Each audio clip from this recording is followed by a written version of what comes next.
Salam Malaysia Madani, Berita Pagi bersama saya Vimala Kasturi Virasami. Yang di-Pertuan Agong Al-Sultan Abdullah Riayatuddin Al-Mustafa Billah Shah berkenan membaca setiap surat dan petisyen yang dipersembahkan rakyat negeri Sabah dan Sarawak kepada baginda sepanjang pengembaraan Kembara Kenali Borneo selama 11 hari yang berakhir pada Rabu. Istana Negara dalam kenyataan di laman Facebook memaklumkan Seri Paduka Baginda akan menyerahkan setiap surat dan petisyen kepada Perdana Menteri Datuk Seri Anwar Ibrahim.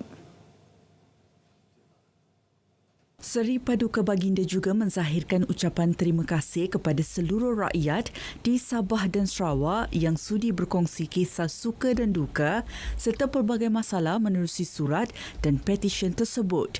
Kembara Kenali Borneo julung kali diadakan yang bermula di Tawau, Sabah pada 3 September lalu melahburkan tirai di Teluk Melano, Semantan, Sarawak semalam. Kembara itu membabitkan perjalanan sejauh 2,154 km menelusuri lebuhraya Pen Borneo menghubungkan Sabah, Sarawak serta Brunei mendapat sambutan luar biasa daripada rakyat di kedua-dua negeri berkenaan.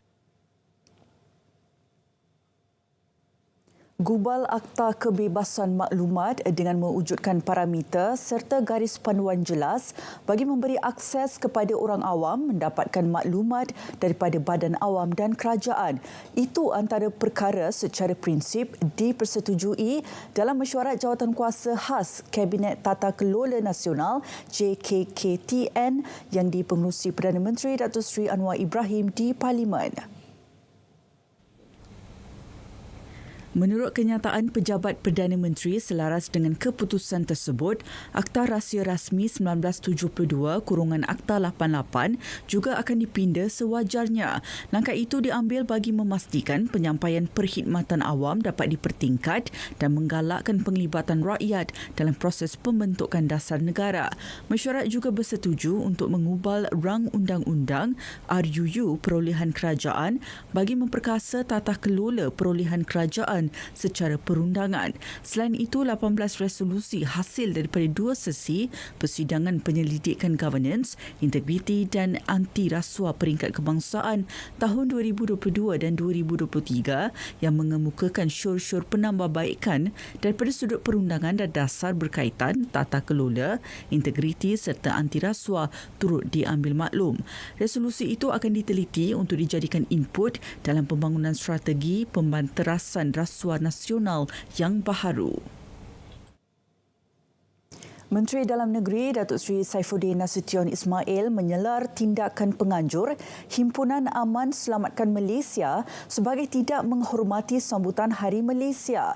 Jelasnya, tarikh 16 September adalah sangat signifikan dan syarat dengan semangat saling hormat dan kepatuhan kepada undang-undang. Malangnya, pihak penganjur memilih. Dia ada banyak hari lain lagi. Dia pilih tarikh itu. Jelas tak menunjukkan langsung rasa hormat di antara hidup toleransi, perpaduan, kasih sayang pelbagai kaum dan agama. Terutama kelompok daripada rakan-rakan kita daripada Sabah Sarawak itu, pada mereka tarikh ini penting. Beliau berkata demikian pada sidang media Majlis Sambutan Hari Anti Pemerdagangan Orang 2023 di Putrajaya. Jelasnya Polis Diraju Malaysia PDRM telah memberi reaksi berkaitan perhimpunan itu dan mengenal pasti tindakan dibuat mengikut undang-undang. Dalam perkembangan lain, beliau mendedahkan wujud elemen buruh paksa dan pemerdagangan manusia dalam aktiviti pelombongan unsur nadir bumi REE di Kedah. Ia susulan tangkapan 52 individu termasuk pekerja asing di Bukit Enggang Sik Kedah sepanjang tahun ini. Jelasnya hasil siasatan pihak polis mendapati terdapat pekerja asing dari Myanmar dan Nepal yang bekerja tanpa dibayar upah. Dalam segmen warga asing itu ada daripada rakyat negara jiran kita yang bila disiasat polis ternyata mereka bekerja tanpa upah. Jadi itu antara amalan buruh paksa lah. Disuruh kulit lubang, gali, keluarkan biji itu, kemudian tak dibayar upah. Kelompok pekerja asing ini dijanjikan upah sebanyak RM80 hingga RM100 sehari dengan melakukan pelbagai tugasan sukar bagi mendapatkan unsur nadir bumi tersebut. Kes tersebut kini dalam siasatan pihak polis manakala pelaku serta individu yang menyeluduk masuk pekerja asing itu berada dalam tahanan dan disiasat mengikut SOSMA. Sementara itu, pihak berkuasa Norway telah berkongsi maklumat berhubung penahanan seorang rakyat Malaysia yang didakwa terlibat dalam aktiviti pengintipan di negara itu. Datuk Seri Saifuddin menjelaskan segala maklumat yang diterima akan diteliti bagi membantu siasatan kes terbabit.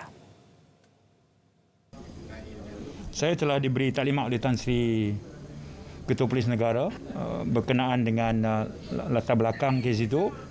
Tapi kami masih lagi menunggu maklumat lengkap. Maksudnya pihak berkuasa Norway telah notify pasukan keselamatan kita memaklumkan tentang status individu yang berkenaan, latar latar belakang dan sebagainya, serta dengan segala bukti-bukti yang mereka pilih untuk berkongsi dengan kita. Polis katanya akan menggunakan kaedah yang sesuai dalam membantu siasatan kes itu bagi menjaga hubungan antara Malaysia dan Norway. Kementerian Kerja Raya KKR tidak akan menghentikan pengeluaran lesen kepada kontraktor baharu walaupun terdapat lambakan kontraktor ketika ini. Menurut menterinya Datuk Seri Alexander Nathalinggi, KKR mengamalkan prinsip demokrasi dalam memberi peluang kepada sesiapa yang berminat mendapatkan lesen kontraktor. Cuma kita cari kaedah bagaimana untuk membantu supaya kita dapat menangani masalah terlalu banyak yang mendaftar dan sudah mendaftar dari sekarang berdepan dengan masalah tidak cukup kerja kontrak yang diberi peluang kepada mereka ya, sebab saban tahun bertambahlah pendaftaran baru ni. Beliau berkata demikian dalam sidang media selepas sesi dialog Belanjawan 2024 bersama penggiat industri pembinaan di Ibu Negara. Menurut beliau lagi, antara kaedah yang mungkin diambil pihak kementerian termasuk mencadangkan kontraktor dalam kategori G1 perlulah dinaikkan ke kategori G2 atau G3 bagi memberi ruang kepada kontraktor baharu. KKR juga telah memohon penambahan peruntukan berkaitan projek kontraktor G1 dalam Belanjawan 2024 bagi membantu golongan ini yang terkesan dengan COVID-19. Kementerian Pembangunan Kerajaan Tempatan KPKT komited dalam menyelesaikan 3 projek perumahan swasta berstatus sakit di Selangor. Menurut Timbalan Menteri Akmal Nasrullah Muhammad Nasir yang melibatkan projek di Taman Bentara 15, Taman Jugrah Cemerlang dan projek Sentoria Harta di Morib, Kuala Langad. Jelas beliau, pihak pemaju kini giat menjalankan kerja-kerja penyiapan bagi memenuhi keperluan mendapatkan kelulusan Sijil Perakuan Siap dan Pematuhan CCC. Cuma untuk yang tapak projek pertama iaitu di Taman Bentara 15, hanya tinggal satu lagi agensi untuk soal kelulusan. Tapi insya-Allah projek itu saya yakin boleh disiapkanlah dalam tempoh yang terdekat. Cuma perkara yang kedua di Taman Jugrah Cemerlang, untuk lokasi yang kedua, projek tersebut memang ada kekangan di pihak pemaju.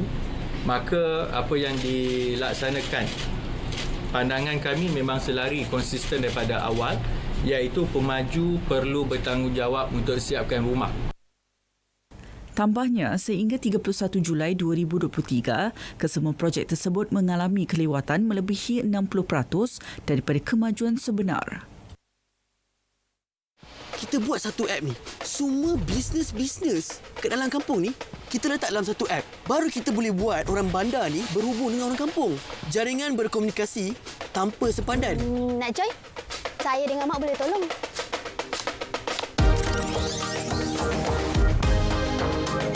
You guys ready?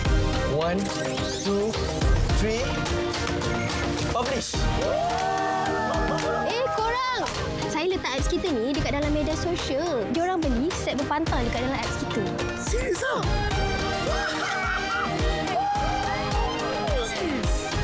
Azimah! Cepat! Call ambulans! Kakak ni nak sana pula! Nasib kat sini ada wifi bang. Dapat juga abang tengok clear muka anak kita. Marilah sama-sama kita kan kian bijak berkesan literasi digital.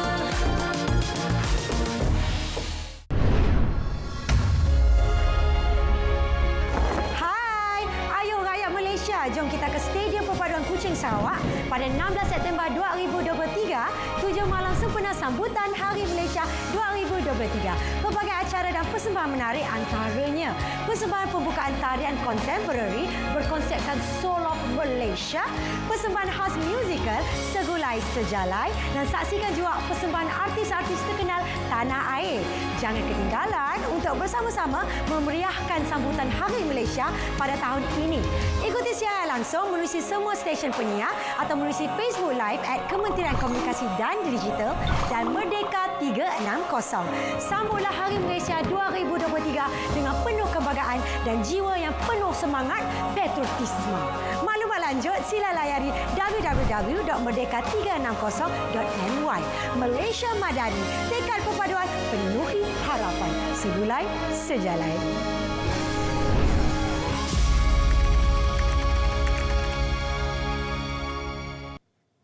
Polis Diraja Malaysia PDRM menahan Badrul Isham Shaharin atau lebih dikenali sebagai Cikgu Bad kerana keengganannya memberikan kerjasama ke atas siasatan polis. Menurut Pengarah Jabatan Siasatan Jenayah Bukit Aman, Datuk Seri Muhammad Syuhaili Muhammad Zain, tangkapan tersebut tiada kaitan dengan Himpunan Aman Selamatkan Malaysia esok. Jelas beliau, Cikgu Bad ditahan di Jalan Raja Laut malam tadi susulan keengganannya memberi kerjasama atas proses siasatan terhadap 6 kertas siasatan yang dibuka sejak Jun lalu. Antara kesalahannya adalah menyentuh isu sempadan Malaysia-Indonesia, pemilikan harta pemimpin negara serta pendedahan dokumen kerajaan. Adalah report yang ketiga, 13. Kita telah cuba memanggil beliau beberapa kali untuk datang memberi kerjasama untuk rakaman percakapan, tapi beliau gagal. Malah kita telah pun mengambil tindakan untuk memudahkan notis di bawah Seksyen 111 Kanun Prosedur Jenayah. Beliau menerima notis tersebut dan menandatangani notis tersebut, namun menyatakan keengganan beliau untuk datang ataupun hadir ke balai, mana-mana balai yang berdekatan untuk dirakamkan percakapan beliau. Kesemua kes tersebut disiasat di bawah Seksyen 14 Akta Kesalahan-Kesalahan Kecil 1955, Seksyen 500 Kanun Kesiksaan KK, Seksyen 203A KK, Seksyen 504 KK, Seksyen 233 Akta Komunikasi dan Multimedia 1998 serta Seksyen 4-1 Akta Hasutan 1948. Satu sindiket penyeludupan pendatang asing tanpa izin parti didalangi 8 lelaki Pakistan ditumpaskan Jabatan Imigresen Malaysia dalam operasi khas pada 11 September lalu. Ketua Pengarahnya, Datuk Ruslin Jusof berkata, kesemua suspek ditahan dalam op gelombang 4 di beberapa lokasi sekitar Kelantan. Sindiket dipercayai aktif menyeludup warga Pakistan ke dalam negara sejak Mei 2022 untuk bekerja secara haram dan menyasarkan wanita tempatan untuk dikahwini. Modus operandi sindiket adalah dengan menyeludup parti dari Pakistan ini menaiki pesawat dan mendarat di Thailand.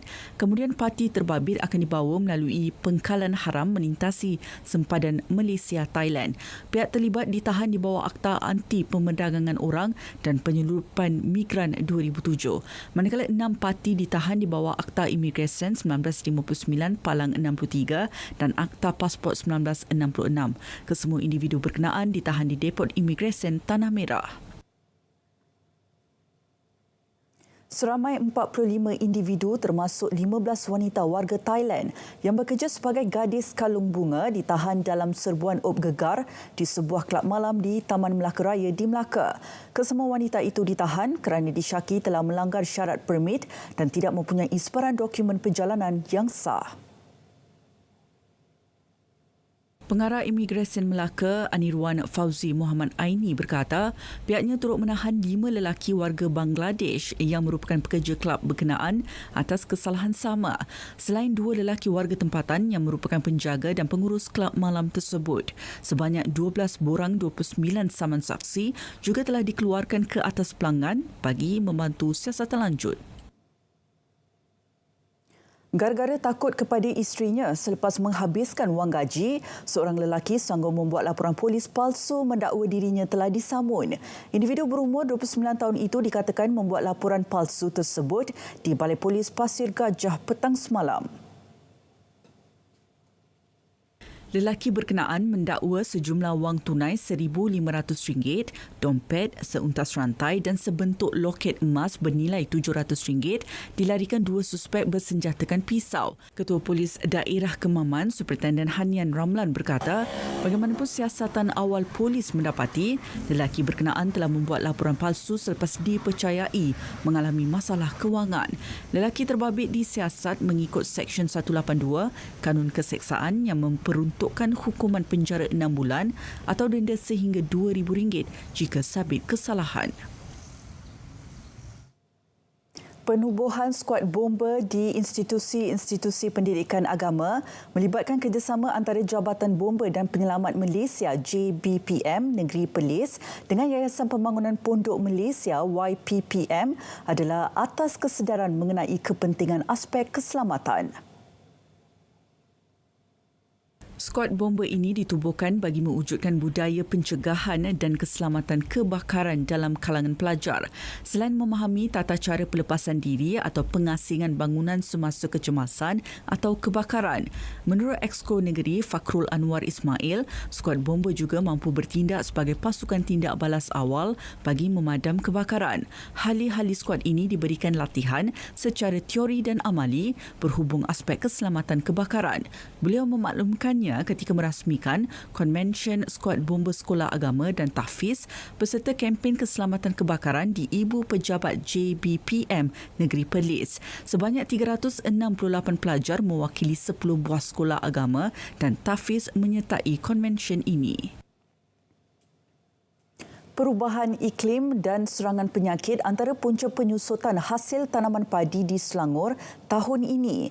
Berdasarkan data pengeluaran padi musim terkini, hasil pengeluaran tanaman padi tahun ini adalah yang terburuk iaitu hanya 3 hingga 4 tan metrik sehektar. Exco Infrastruktur dan Pertanian Negeri Selangor, Insinyur Izham Hashim berkata, setakat ini hanya hasil padi di Sekincan mencatatkan purata pengeluaran melebihi 4 tan metrik semusim. Isu COVID dulu tu memang satu lah. Satu lagi kita tengok sekarang ni, sebab perubahan cuaca.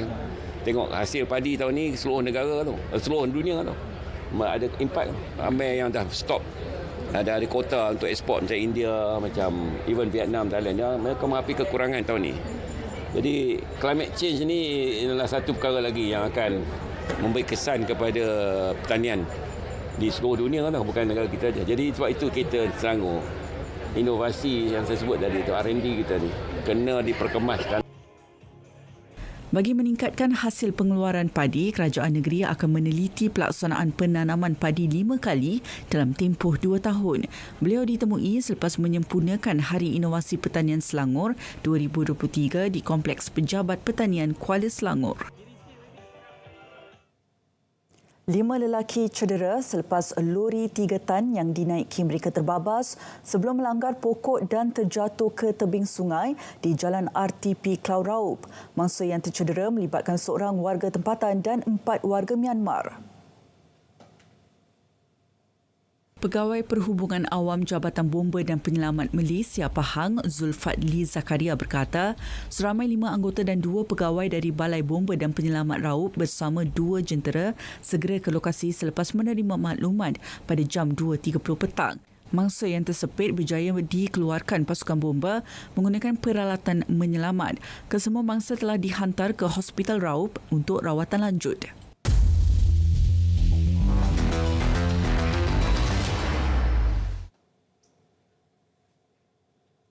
Perdana Menteri Datuk Seri Anwar Ibrahim menghulurkan sumbangan kepada bekas bintang skuash negara Kenneth Low yang dipercayai mengalami penyakit kronik berkaitan dengan saraf.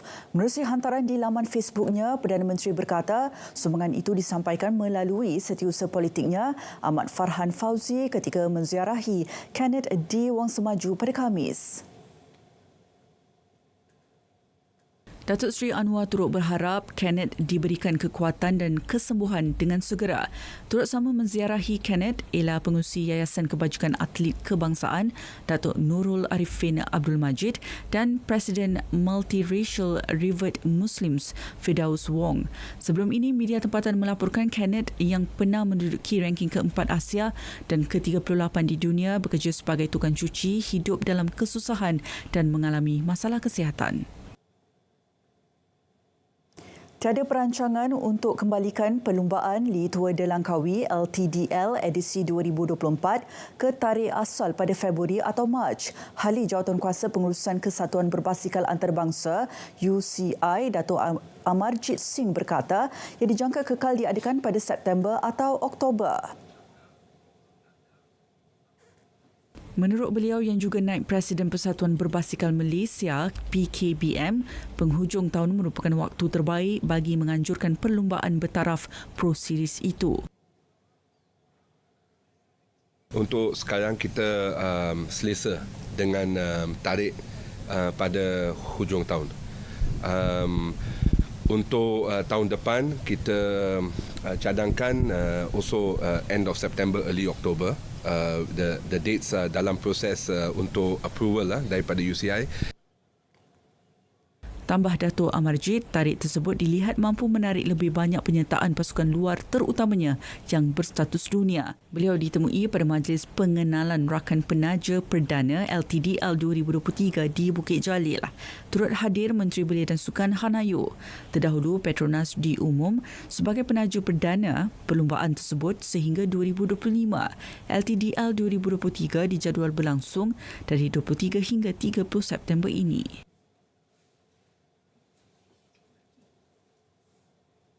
Sukan bowling padang, snooker dan billiards serta kickboxing bakal disenaraikan dalam program podium. Pengarah bahagian atlet MSN Jeffrey Ngadirin berkata ia sebagai persediaan menghadapi Sukan Si Bangkok 2025 dan Sukan Si Kuala Lumpur 2027. Jelas beliau, kesemua sukan itu ada di dalam perancangan MSN untuk disenaraikan kerana telah membuktikan kemampuan dalam semua kejohanan disertai sebelum ini. Jadi untuk sukan lombol jangan risau, memang lombol akan tersenarai. Manakala mereka kalau ikut track record akan berada dalam senarai sukan yang dipertahankan di Tamasya Sukan C di Thailand. Asosiasi Malaysia akan menganjurkan pada 2007 akan menganjurkan juga sukan lombol. Jadi semua sukan ini memang kita akan masukkan dalam program latihan yang akan dirancang. Sementara itu, Jeffrey berkata antara kriteria pemilihan atlet ke program podium adalah penyumbang pingat emas pada Sukan C Kemboja. Badminton terbuka Hong Kong, pemain perseorangan lelaki negara Eun Ze-yong mempamerkan aksi konsisten apabila melangkah ke suku akhir. Beliau marah selepas menang 21-12, 21-11 pada aksi pusingan kedua menewaskan Kanta Suniyama dari Jepun. Pada pertemuan itu, Ze-yong tenang menyerap tekanan lawan sepanjang perlawanan.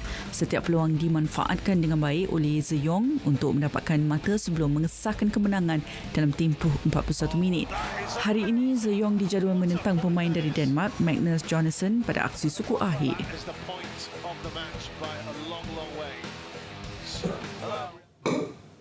Berita pagi berakhir di sini. Malaysia Madani, tekad perpaduan penuhi harapan.